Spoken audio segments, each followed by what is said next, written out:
This is one database, so it's kind of direct. Normally, UPM we have this, so a lot of information. You know, when I did my PhD 15 years back, it was so difficult to get a single one particular paper. We have to go to British Library. I did my PhD in UK. We have to go to the library, and then the library request from British Library in Boston in near Leeds, Bradford, all those areas. So after 1 or 2 months, then we get the printed copy. And then the university has to pay a lot of money, maybe £50 per paper. That's why at that time, you know, but luckily that time I submitted my thesis in 2 years. But my supervisor keep it for 1 year, so I finished in 3 years, slightly more than 3 years. That time, with that difficulty in getting the references, you have to pay a lot of money, you have to wait a long time, then we can do it in a short time. So these days, I think there is no excuse at all, especially in UPM. You know, we have Science Direct, we have Taylor and Francis, we have the Wiley, and then we have Emeralds, we have Springer, 2-3 database from Springer, and now really SAGE has been removed from UPM database, but still we have UTM, Unit 10, Unit KL to help us to supply the paper. That's why this is very, very easy these days to write a good review paper, all at fingertips. Before, in order to get one paper, you need to wait for 2-3 months, and we have to pay a lot of money. This was only 15 years ago, not long. That's why you need to make full use of this, and before it will be withdrawn. You know, one by one now it's been taken out. Like SAGE has been taken out. A lot of composite paper there inside there. And then sometimes you need that paper, but because it's not available around, so you have to pay $35 per paper. That's why, you know, very important for you to value this. Okay, the title. Writing good title is very important because many readers just skip the title and they anticipate the title reflect the content of the paper. Rightly so, yes. Because the paper, the title is reflect the content. That's why in writing the journal paper, try to write as specific as possible.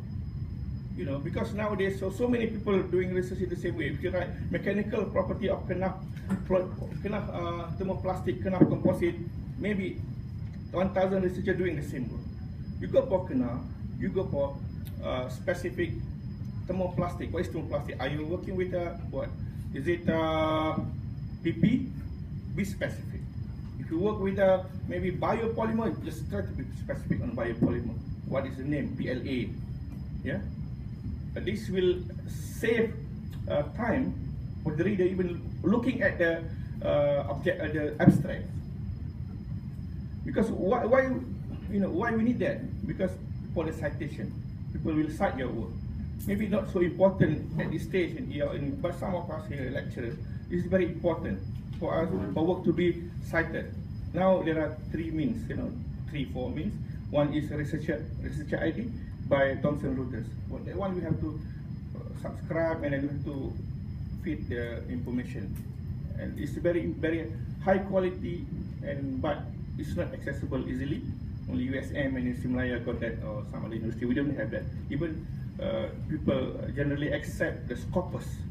Scopus is more like got integrity compared to Google sometimes they just anything they just put it there. That's why people Google didn't value Google so much. But there is one called Publish and Perish. But Publish and Perish is from a researcher, professor in Australia, has got that database is freely. You can access your H-index and citation, but they took the data from the Google Scholar. But still, Google Scholar have a good indication also. If you now, I think UPM we cannot open the Scopus. Scopus no longer accessible because it's paid by the ministry. So now, except you are the reviewer for the paper, you are given say 1 month Scopus to access. But Google Scholar is a good indication. That's why when you see my CV, my H-index 33, today is 34. It's not from from Scopus, it's from Google Scholar, but to me it's okay. So they will cite your work. So there are some evaluation that going on now. They're looking for your citation and H-index. Okay, back to the title. The title should only describe the subject matter of the paper. Detail. If you work with a PVC, you write PVC. Don't write thermoplastic or thermoset. Yeah? And even don't just write mechanical property. You study what are the parameters. You said the effect of fiber loading on physical and mechanical properties. Go into detail. People say do need to put like question mark, you know, natural fiber, kena fiber composite, a solution for the you know, for the material problem, and then question mark. If you said this will be, you know, making people alert, you know, oh, this is new thing. There's no need for that. You know, only very few. Blacksky, I think, the right paper and put the question marks. Only one of this paper.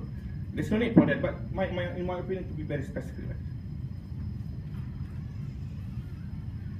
Abstract. Abstract is very, very important because in many databases they have the reader have access only for the title and abstract. They don't read the whole paper.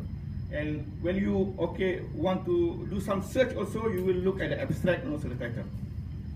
This is telling the readers in brief what has been done in this paper.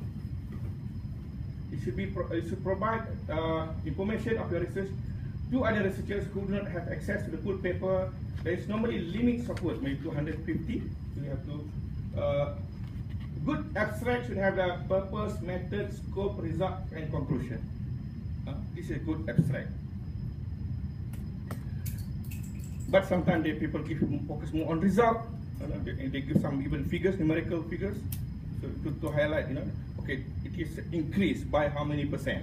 So this is really also a good abstract. Good abstract.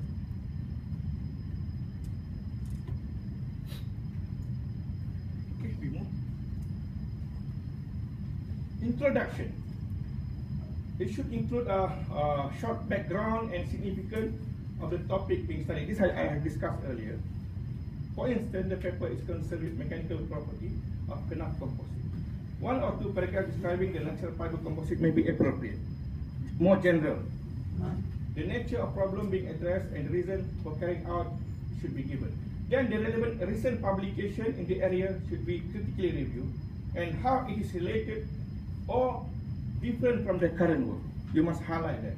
At the end of the introduction, a conclusion of the review mentioning the research gap that you want to fill in the study should be given. But must not have the specific topic, maybe 1.1 objective or research gap, no, just leave it as introduction. Okay, methodology. It should be presented in such a way that if the researcher want to repeat your work, they can repeat, they can do so. Yeah. And particularly in thesis, master PhD, students tend to write in future tense, or they say could be done, or this is could be done in this way. No, you must report what you have done. You must report what you have done plainly. Don't say it should be this way, you know, no, or it will be, you know, just in the past tense.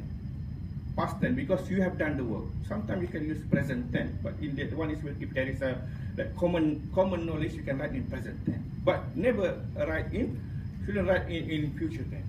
And don't report, you know, what's supposed to be done, but report what you have done. Doesn't matter it is brief, you know, it's meant to be brief.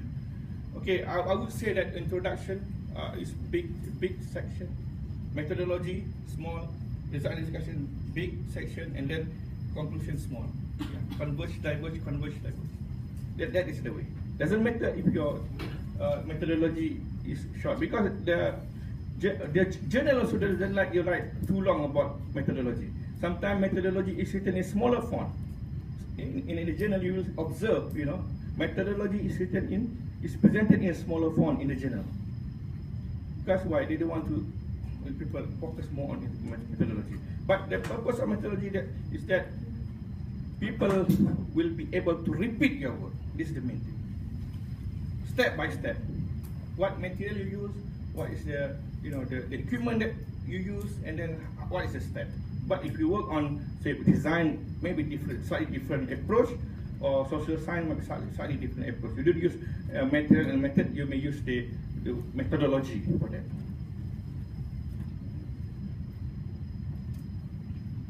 Okay, result and discussion. This is very, very important. This is the major part of the work, and this is the part that normally, if I become the examiner, the part that I don't like to read, because all new, everything is new here, and nothing much we can comment really, because unless you are very knowledgeable, you know everything, This is meant to be new thing, and I think to me the more new thing that you can put here, the better, with new pictures, photo, some explanation, some discussion, cross-referencing. This is the part. This is a section that will play the vital role. The novelty of the work should be here, and then the complexity of the work. And people say that when you write journal paper, there should be some difficulty. Level of difficulty must be there. If you just write ordinary paper, then they say, oh, this is already been done, and it's not, the depth is not there. I think this is a section. The other section, like introduction, abstract, methodology, title, or even keyword, they must be done correctly. But this is the section that you have to do it critically, you have to do it properly, in a good knowledge, real difficulty with depth. Without that, very difficult. People want to accept your work, because they want to see the novelty, they want to see the major contribution. This is the section that you want to focus. And this could be long one, provided the journal give you the permission to write long one. Normally they give you maximum of 30 pages double space with figures and tables. A comparison, normally comparison, cross-referencing should be done with published work, and provide critical assessment of the strength and the weakness of the papers. Compare your work with other people's work. Discussion section. Discuss the result, interpret the data meanings, reference prior literature, highlighting the novel contribution versus expressing well-established technique, justify the background of the research and knowledge contribution. This is the section. Of course, you need to have the good graph, good tables, figures, support your work. Conclusion is summary of your finding and highlight key finding. Like in your thesis, this is the aim of the work, and the conclusion addressing the aim, the objective of your work. But the only thing that in general we don't write the objective. But in the last part of your introduction section, this is your objective. So that conclusion must address the objective of the work. Some people presented it in the bullet point form, but even in just normal writing essay form, any form, but don't write any references or tables unless the editor or the reviewer want you to put some references or table. Otherwise, don't add anything, and don't also give the recommendation in journal paper. Recommendation is only for master and PhD thesis or undergraduate, but not in journal. Generally not, unless you are asked by the reviewer or editor to add the recommendation. Okay? Conclusion should be short, 1 or 2 paragraphs only.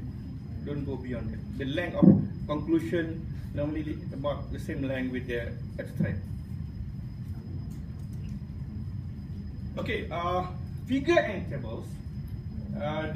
They can replace huge amount of text in explaining a particular point. But there are occasions that you don't need to put figures. For example, you have square box. You give dimension 10 mm and 10 mm.